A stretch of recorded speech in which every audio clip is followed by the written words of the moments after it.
삶은 때로는 힘들게 살아야 됩니다. 너무 편하고 쉽게 살려고 하면 오히려 삶이 힘들어져요. 그러나 힘든 것을 선택할 줄 알면 삶은 더 편안해질 때가 있습니다. 생각이 바뀌고 느낌이 바뀌면 행동이 바뀌고 행동이 바뀌면 삶이 바뀌죠. 이 중요한 원리를 잊지 마세요. 그런데 자신은 안 바뀌려고 하고 주변 사람들과 주변 환경만 바뀌기를 바란다면 절대로 바뀌지 않습니다. 그래서 내 자신이 바뀌어야 한다는 것을 잊지 마세요. 내가 바뀌려면 생각이 바뀌어야 되고 느낌이 바뀌어야 되고 행동이 바뀌어야 합니다. 그래서 생각 많이 하지 말고 묵상을 하십시오. 그러면 생각과 느낌이 바뀔 것이고 행동도 바뀔 거예요. 그러면 삶도 자연스럽게 바뀔 수밖에 없죠.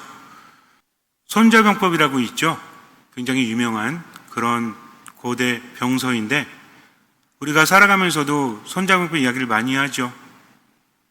36개 주랭랑이다. 뭐 이런 것도 병법에 있다라고 하지 않습니까?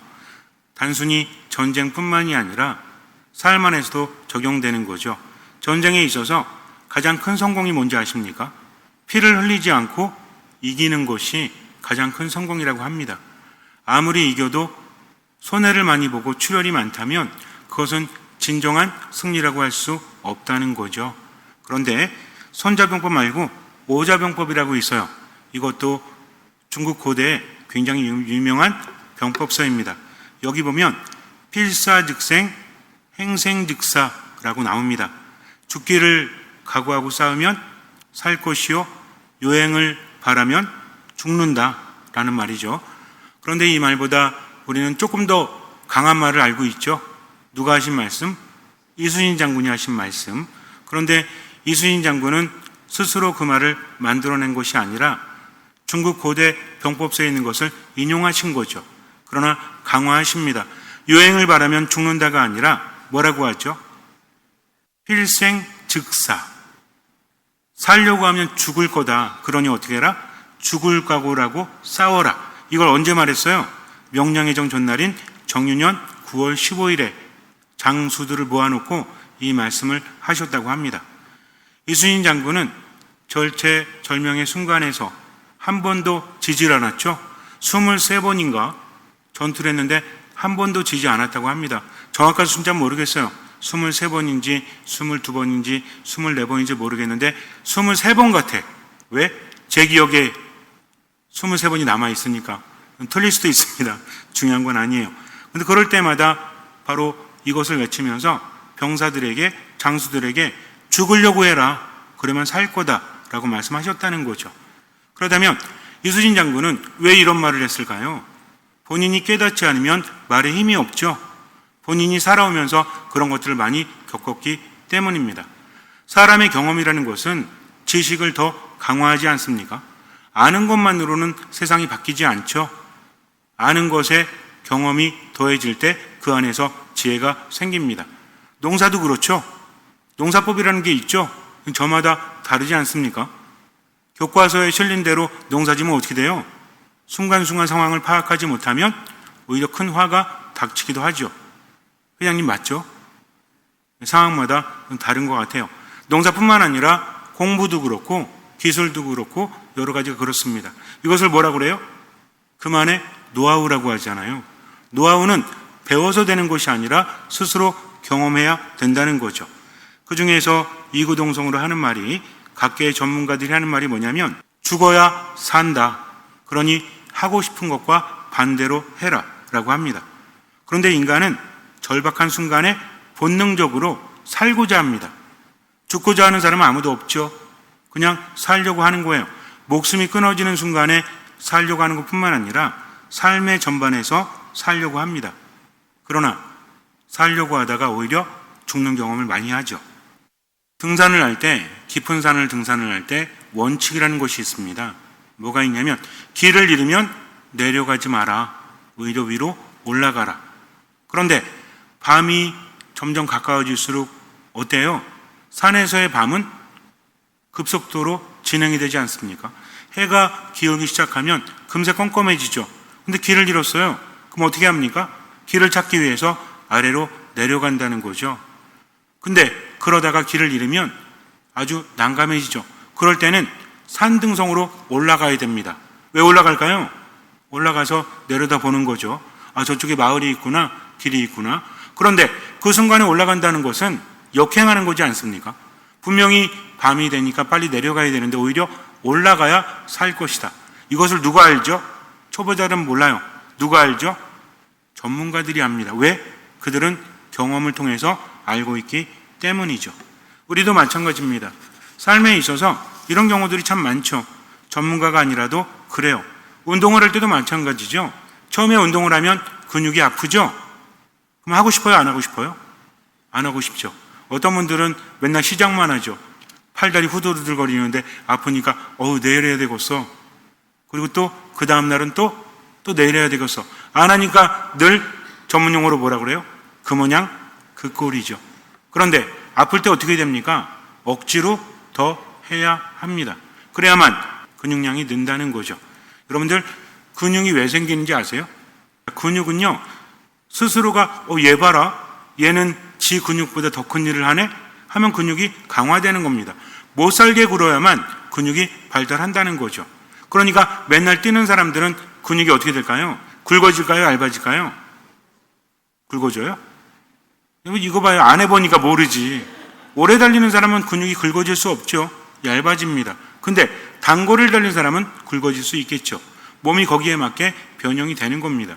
운동에도 효과가 없는 이유는 설렁설렁해서 그래요. 운동은 어떻게 해야 돼요? 힘들게 해야 돼. 정말 힘들게 해야 돼요. 그래야만 몸이 거기에 맞춰진다는 거죠. 공부도 마찬가지죠. 공부하다 보면 지겹죠? 공부하면서 제일 지겨운 게 뭐죠? 반복하는 거잖아요. 사람은 반복하는 거 되게 싫어합니다. 여러분들은 본 영화 또 보는 거 좋아해요? 별로 안 좋아하잖아. 물론 너무 감명을 받아서 두세 번 볼 수는 있겠지만 자꾸 보면 지겹지 않습니까? 뭔가 새로움이 없잖아요. 그런데 공부는 어떻게 해야 돼요? 반복하고 또 반복해야 합니다. 그러면서 더 많은 것들을 깨닫게 된다는 거죠. 악기 연주도 마찬가지죠. 악기 연주하고 싶어가지고 기타를 사거나 피아노를 사는 사람 많죠? 근데 처음에 할 때 반복이 지겨워가지고 포기합니다. 그러면 성장할 수 없다는 거죠. 마찬가지예요. 내가 귀찮은 것을 해야 됩니다. 내 몸은 하지 말라고 해도 나는 해야만 성장할 수 있다는 거죠. 인간관계도 마찬가지죠. 연인 간에 부부 간에 어떻습니까? 서로 대화하다 보면 싸울 때가 있죠. 이때 말하고 싶어요? 아니면 듣고 싶어요? 물론 이런 것도 있죠. 말하고 싶어요. 이 뭐지? 양아영인가? 어쨌든 노래 있지 않습니까? 옛날에? 있었죠? 같은 세대가 아니라 참 답답하긴 해요. 그죠? 근데 사랑할 때 말하고 싶은 거하고 서로 싸울 때 말하고 싶어요? 듣고 싶어요? 싸울 때는 어때요? 내 말하고 싶어요? 상대방 말 듣고 싶어요? 내 말하고 싶죠? 그때 어떻게 해야 돼? 말하지 말아야 돼요. 들어야 돼요. 그래야만 싸움이 빨리 끝나고 평화가 옵니다. 근데 듣진 않고 말하잖아요? 이길 수는 있어. 아싸, 내가 이겼어. 부부싸움에서 이기고 연인 간의 싸움에서 이겼어. 그 다음에 어때요? 엄청난 후폭풍이 오지 않습니까? 그래서 오랜 시간 괴롭죠? 그때 어떤 생각을 해요? 당연히 무조건 져줘야 되겠다. 내가 들어야 되겠다. 근데 그 순간 어때요? 감정이 올라오지 않습니까? 그래서 번번이 똑같은 실수를 하고 똑같은 후회를 합니다. 이때 뭐가 필요해요?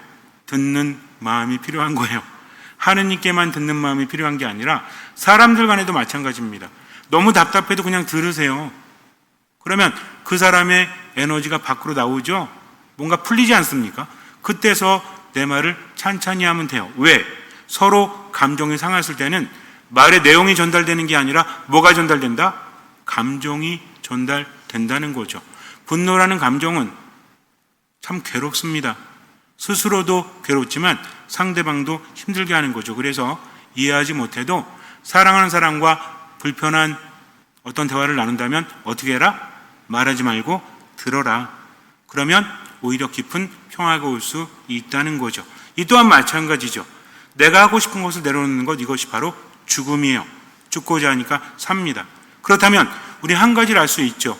뭐 하는 것이 사는 거고 뭐 하는 것이 죽는 거다라고 했을 때 뭘 부리는 게 살려고 하는 거다?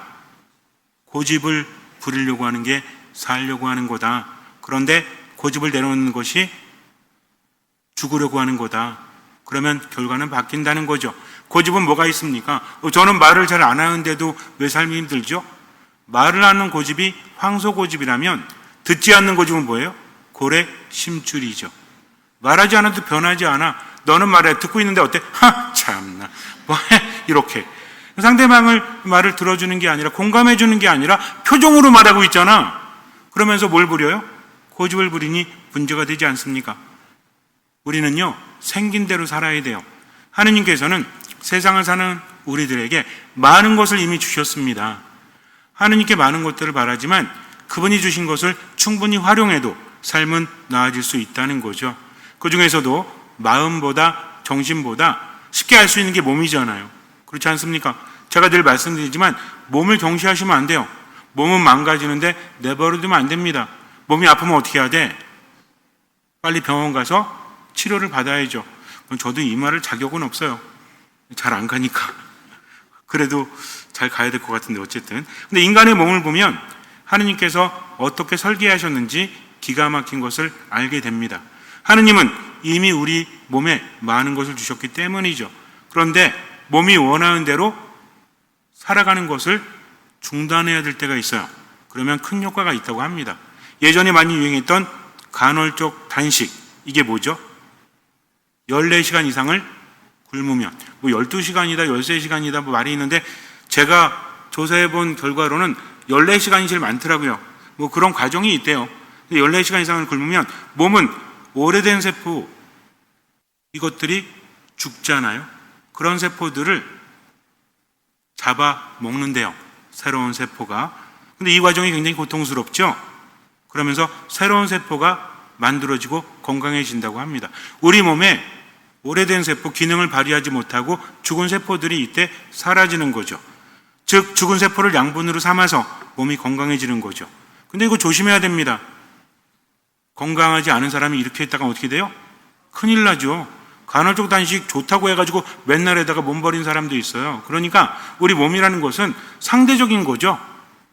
서양의학은 좀 절대적이라고 하지 않습니까? 그래서 쬐고 꼬매고 막 이런 거잖아요.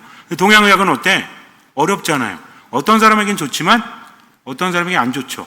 기본적인 게 뭐가 있죠? 체질이 있잖아. 어떤 사람은 고기를 먹어도 되는데 어떤 사람은 고기를 먹는 게 좋지 않으니 뭘 먹어라. 그래가지고 양인이 있고 음인이 있고 거기에 또 나눠가지고 사상체질이 있고 팔상체 이런 거 있지 않습니까? 한의사 선생님이 계셔가지고 이런 말 하기가 좀 그렇긴 해. 더 정확한 건 나중에 물어보세요. 저는 그냥 이론적으로만 아는 겁니다. 어쨌든 음양의 조화에 맞춰서 상대적으로 진단하고 상대적으로 처방하는 게 동양의학이다. 한의학이 그런 거잖아요. 그래서 한의학은 의사 선생님에 따라서 너무 다른 것 같아.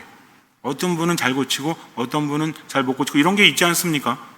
근데 양의는 뭐예요? 메뉴에 따라서 딱딱 하니까 좀 이 차이가 있는 것 같아요. 그래서 몸을 보호하고 사하고 이런 것도 좀 어떤 동양의 그런 정신이 담겨있는 한의학이 큰 효과가 있는 것 같기도 해요. 그래서 물어보세요. 여러분들 혹시나 간헐적 단식 하실 분들은 미사 나오셔가지고 우리 선생님 나왔을 때 물어보세요. 저 해도 돼요? 안 해도 돼요? 이렇게. 너무 공짜로만 하지 말고 병원 가서 진단 받아보는 것도 좋죠. 어쨌든 그렇다고 합니다. 지구상에는 약 80억 4,531만 명 정도가 있다라고 작년에 그랬어요. 올해는 늘었는지 줄었는지 모르겠습니다. 이 순간에도 많은 생명이 탄생하는 반면 많은 생명이 죽어가고 있죠. 죽음은 두렵고 슬픈 사건이죠. 나의 죽음만 두려운 것이 아니라 사랑하는 사람의 죽음은 나에게 큰 상실을 주지 않습니까? 그래서 사랑하는 사람의 죽음은 우리를 우울하게 만들어요. 그런데 우리는 희망을 가지고 있죠. 세상에서 삶이 허물어진다면 하늘에 영원한 거처가 마련되기 때문에. 그래서 너무 힘들 때는 생각하세요. 어차피 모든 것이 지나간다. 그런데 지나간다는 것도 마찬가지입니다. 세상 사람들이 지나간다고 하는 것과 우리가 지나간다고 하는 것은 다른 거예요. 세상 사람들은 뭐예요? 지금 힘들어도 견디면 돼.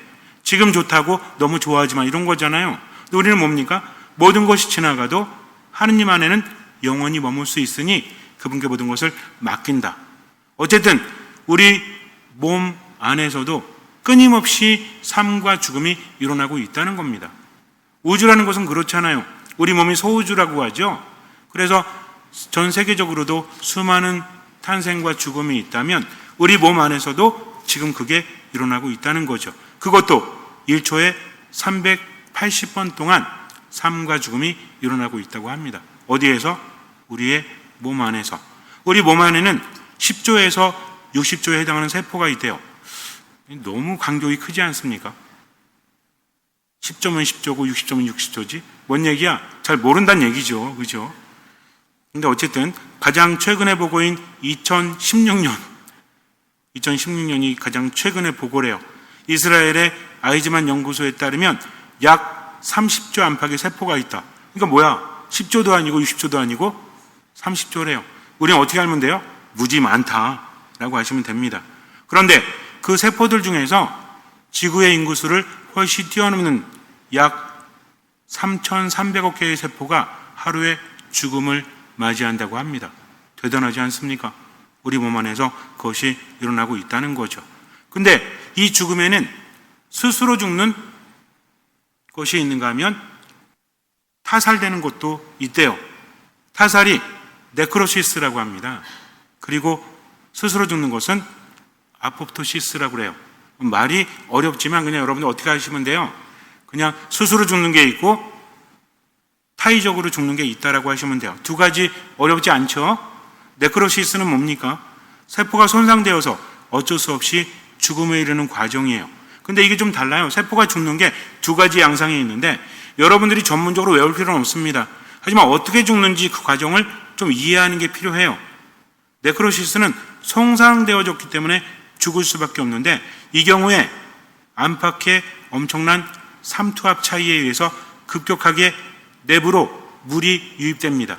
그러면서 어떻게 돼요? 팽창되는 거죠. 팽창되다 보면 어떻게 되죠? 우리 옛날에 그런 거 있잖아요. 먹고 또 먹고 또 먹고는 배가 팽창돼갖고 어떻게 되는데 빵 터진다고 하죠.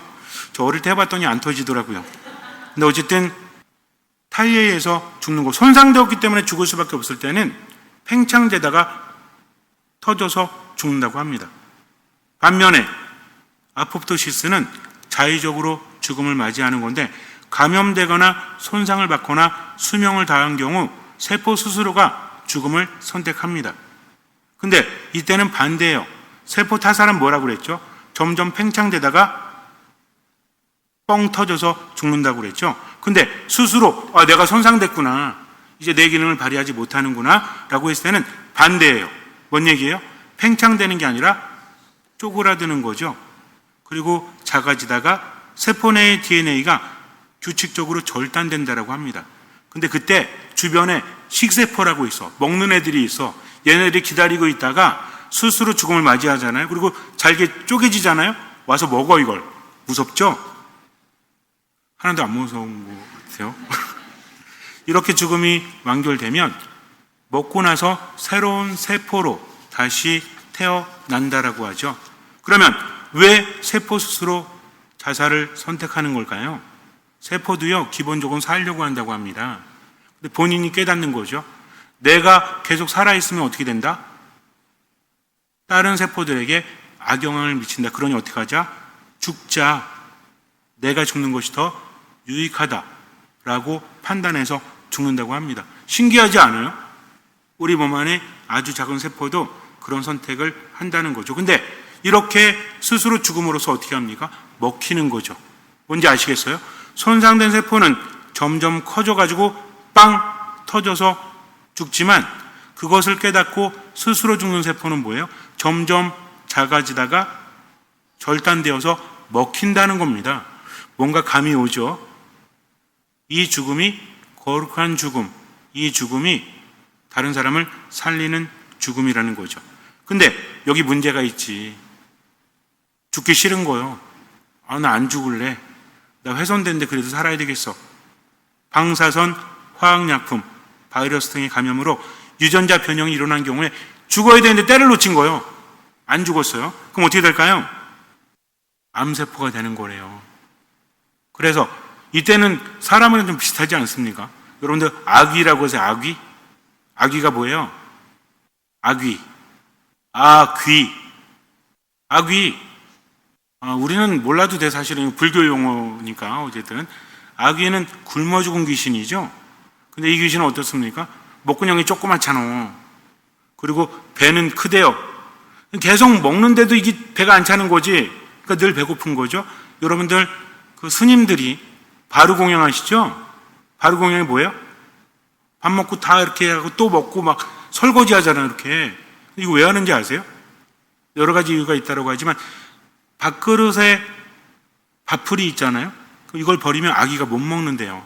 목구멍이 작아가지고. 그래서 이거 다 띄어낸 다음에 다 이렇게 헹궈가지고 이렇게 붓잖아요. 그럼 거기 이제 있을 거 아니에요. 음식물이 어쨌든 거의 조그만 게. 이거 아기가 먹는다는 거죠.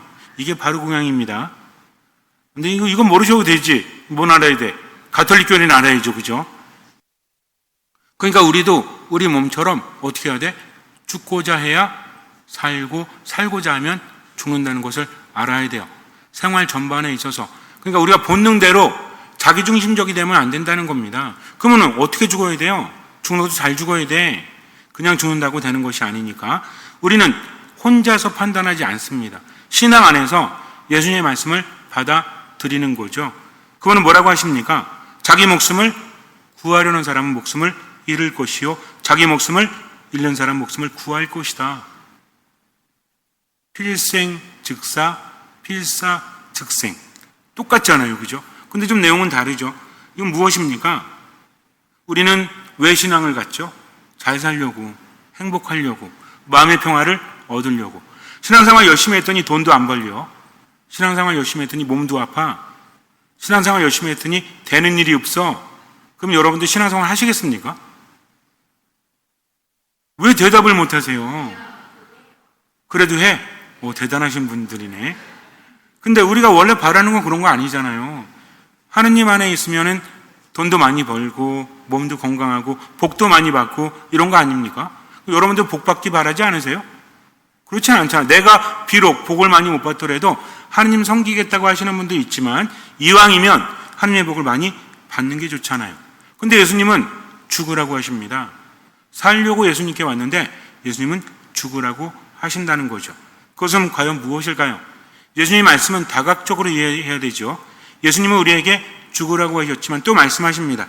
사람이 온 세상을 얻고도 제 목숨을 잃으면 무슨 소용이 있느냐. 즉 결국에는 목숨을 얻기 위해서 어떻게 해라? 스스로 죽어라. 버티다가 죽는 타살이 아니라 스스로 죽는 것을 선택하라는 거죠.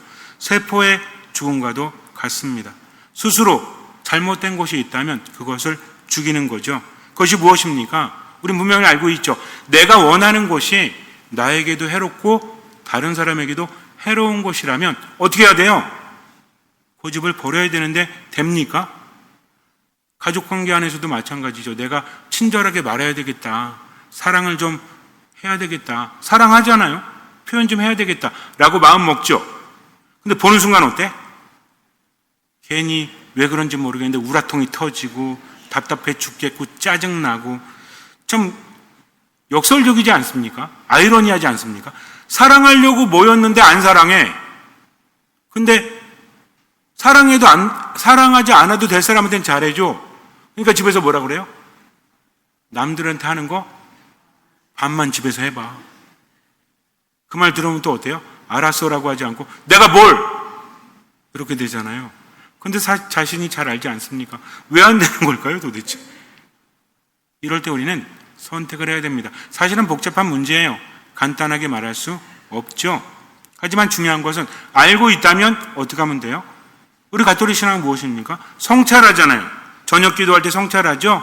또 미사 올 때도 제타시오 하죠. 근데 여러분들 아무 의식 없이 하시면 안 돼요.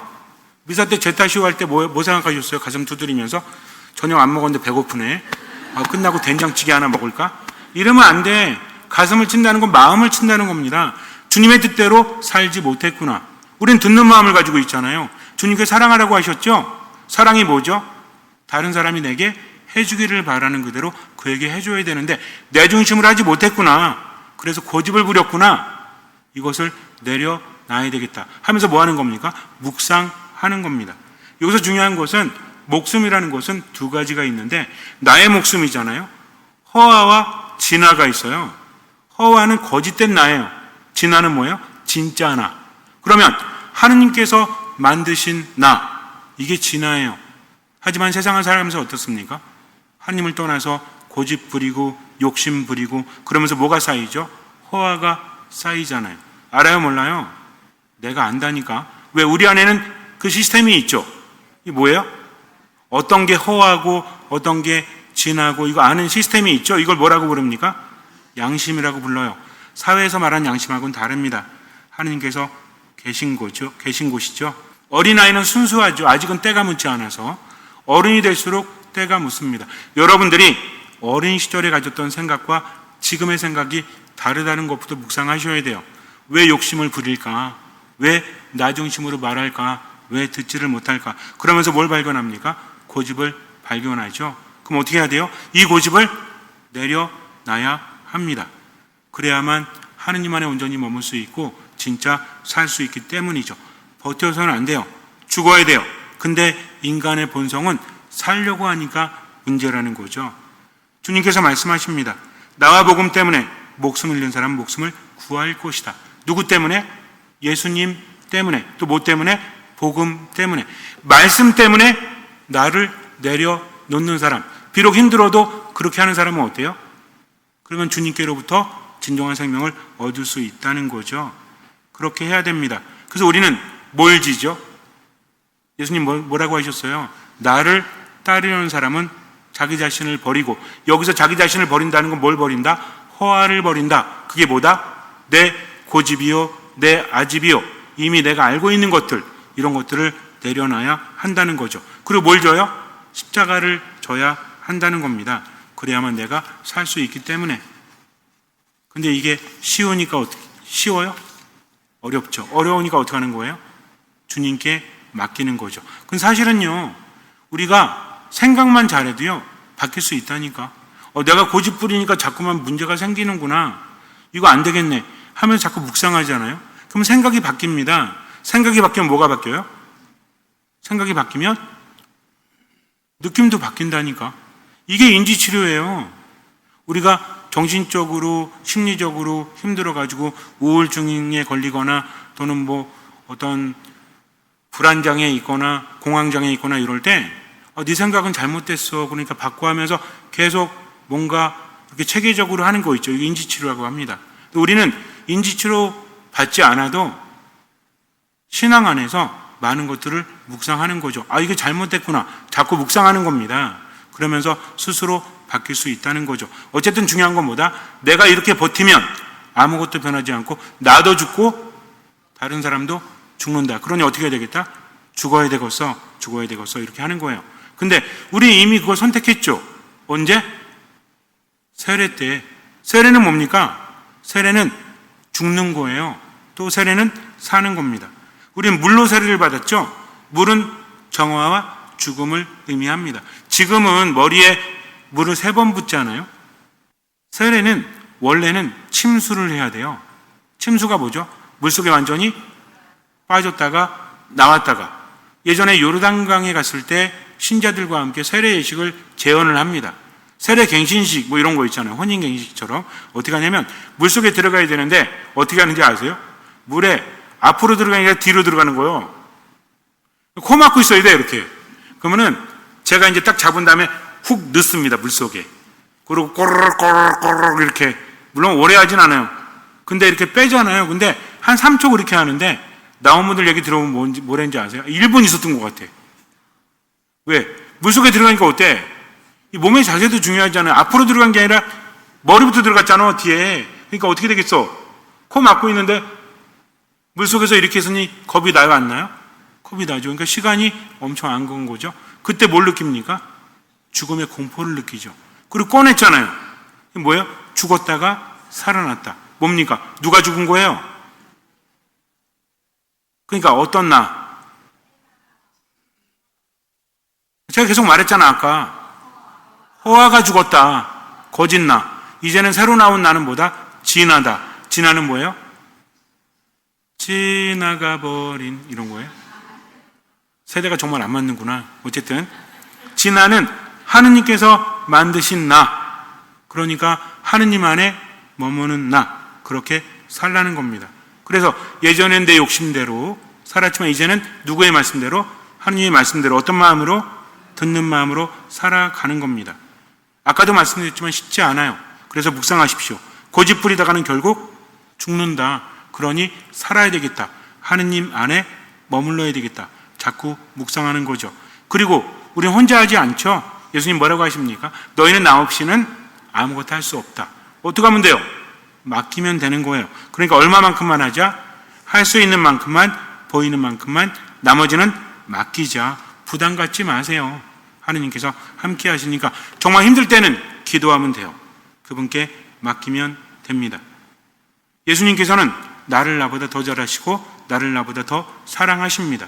그래서 내 십자가를 지라고 하시는 거죠. 묵상을 많이 하잖아요. 깊은 통찰을 얻게 됩니다. 내 십자가가 뭐죠? 우리는 내 십자가면 그러면 되게 무겁고 어렵다고 생각하지만 그렇지 않죠. 여러분들 혹시 볼링 쳐보셨어요? 뭘로 해야 되지? 어쨌든 그 볼링을 치면 볼링이 뭔지 아시죠? 공 굴리기. 근데 이거 보면은 구멍이 3개가 이렇게 뚫려 있잖아요. 그 무게도 다르고 다 다르죠? 사람마다 다른 거야. 근데 이게 보통 가면은 마이볼이라고 해서 마이볼. 마이볼이 뭐야? 공터에서 마이볼 그리고 받는 거? 짓고. 그러니까 개인에게 맞춘 거. 이거는 잘 치니까 못 칩니까? 잘 치죠. 왜? 개인에게 특화되어 있잖아. 무슨 얘기인지 아시죠? 그러면은 가서 빌리는 거하고 그 사람이 스스로 맞춘 거하고 어떤 게 더 유리하겠어요? 당연하죠. 그리고 스케이트도 마찬가지지. 가서 스케이트 대여해가지고 타는 삐적삐적 타는 사람 있죠. 근데 선수들은 다 뭐예요? 다 맞춘 거죠. 발 모양이 다 다르다니까 여기 맞추는 겁니다. 어떤 게 더 비싸요? 당연히 맞추는 게 타보셨어요? 안 타봐도 알잖아요. 그죠? 그러면 날도 되게 비싸요. 날도 선수들마다 다르게 맞추면. 그러니까 도는 거예요. 여러분들 쇼트트랙 선수들이 그냥 도는 게 아닙니다. 날이 휘어져 있다니까. 근데 일반 스피드 스케이팅처럼 이렇게 돼 있는 게 아니라 휘어져 있기 때문에 코너를 계속 돌 수 있는 겁니다. 개인 맞춤이라는 거죠. 그러니까 예수님께서 자기 자신을 버리고 제 십자가를 지고 나를 따라야 한다는 말씀은 무거운 십자가가 아니라 나에게 맞춤 십자가, 나에게 편한 십자가, 이거를 지라는 거죠. 겁내지 마세요. 그냥 얼마만큼? 할 수 있는 만큼, 보이는 만큼만 매면 돼요. 나머지는 맡기면 되죠. 그래서 어쨌든 혼자서 힘들 때는 예수님께 어떻게 하면 되죠? 주님 저 좀 죽여주십시오. 잘 좀 죽여주십시오. 하고 맡기면 돼요. 혼자 죽지 말고 누구한테 맡겨라? 예수님께 맡기는 거죠. 그리고 실천, 삶 안에서 간단히 할 수 있는 거. 아까도 말씀드렸지만 감정적으로 힘들 때, 생각이 힘들 때 어떻게 하면 된다? 맡기면 된다. 아시죠? 어떤 실천 방법이 있다? 일단 아니 그러기 전에 일단 멈춘다. 그 다음에 성호를 긋는다. 그리고 뭐라 그래요? 주님 저를 죽여주십시오. 주님 저를 죽여주십시오. 주님 저를 죽여주십시오. 주님 듣는 마음을 주십시오. 듣는 마음을 주십시오. 듣는 마음을 주십시오. 이렇게 하면은 3번이죠. 그리고 아멘, 아멘, 아멘. 이렇게 하면 9번이죠. 그렇게 하십시오. 그리고 주님의 기도, 성모송, 영광송을 하시면 1분 30초가 흐른다. 1분 30초가 흐르면 강렬한 감정이 가라앉는다. 그렇게 자꾸 맡기는 거죠. 이게 최선이죠. 나머지는 맡기는 겁니다. 잠시 눈을 감으세요. 죽으십시오. 그러나 혼자 죽지 말고 주님께 맡기십시오. 주님께서 나와 함께 하십니다. 주님, 저를 죽여주십시오. 하면서 오늘 하루 의탁하면서 그저 지금만 살아가십시오. 내 감정, 내 생각, 내 행동을 하느님께 향하고 듣는 마음으로 그분이 원하시는 대로 할 수 있는 만큼만, 보이는 만큼만 실천하십시오. 나머지는 맡기십시오. 예수님 말씀 묵상하시겠습니다. 누구든지 내 뒤를 따르려면 자신을 버리고 제 십자가를 지고 나를 따라야 한다. 정녕 자기 목숨을 구하려는 사람은 목숨을 잃을 것이고 나와 복음 때문에 목숨을 잃는 사람은 목숨을 구할 것이다. 사람이 온 세상을 얻고도 제 목숨을 잃으면 무슨 소용이 있느냐? 사람이 제 목숨을 무엇과 바꿀 수 있겠느냐? 주님과 함께 지금을 살아가십시오. 호화를 버리고 진화를 추구하면서 그저 지금만 살아가십시오. 미사 말씀 기도 안에 듣는 마음으로 머무십시오. 모든 것을 주님께 맡기십시오. 주님께서는 그 믿음을 보시고 우리 삶에 놀라운 기적을 일으켜 주실 것입니다. 아멘.